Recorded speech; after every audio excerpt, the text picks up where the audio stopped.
అందుకే తెలంగాణ ఇప్పుడు నేను చెప్పాను సుభిక్షంగా తెలంగాణ అన్ని రంగాల్లో ముందుకు పోతున్నాడు. ఈ తరుణంలో మళ్ళీ ప్రాంత విభేదాలు కానీ ప్రాంత సమస్యల్ని లేవనెత్తి మంచిగా ఉన్నటువంటి ప్రశాంతంగా ఉన్నటువంటి తెలంగాణ మనము విడిపోయిన అన్నదమ్ముల్లాగా ఉన్నాము. విడిపోయిన ఆ ప్రేమ ఆదర అభిమానాన్ని కోల్పోలేదు. ఆ ప్రేమ ఆదర అభిమానాన్ని మనం కొనసాగించాలి.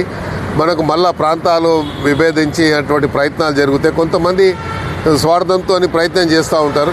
దానికి పవన్ కళ్యాణ్ గారు అర్థం చేసుకొని ఈ రాష్ట్రం అన్ని రంగాల్లో ముందుకు పోతూ ఉంది.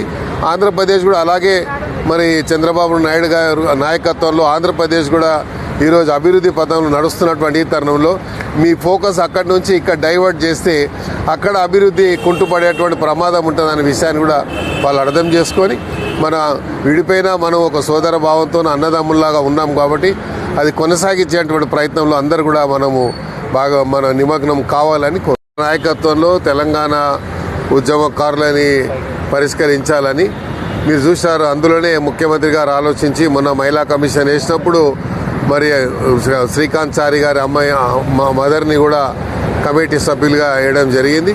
అలాగా ఎవరైతే ఈ తెలంగాణ ఉద్యమంలో ప్రాణాలు కోల్పోయి తెలంగాణ ఉద్యమంలో భాగస్వాములై వారి ఆర్థిక పరిస్థితి ఏందో తెలుసుకొని ప్రభుత్వము ముందుకు పోవాలన్నటువంటి ఆలోచనతోని కేశవరావు గారి నాయకత్వంలో ఏదైతే కమిటీ వేసిందో ఆ కమిటీ నిష్పక్షపాతంగా పనిచేసి తప్పకుండా అందులో మన పొన్నం ప్రభాకర్ గారు ఉన్నారు, అద్దంకి దయాకర్ గారు ఉన్నారు, కోదండరామ్ గారు ఉన్నారు. కాబట్టి తప్పకుండా న్యాయం జరుగుతుందని ఏ తెలంగాణ గురించి త్యాగాలు చేశారో వారి కుటుంబాలకు తప్పకుండా ఈ రాష్ట్ర ప్రభుత్వం అండదండగా ఉంటుందని ఆశిస్తున్నాను.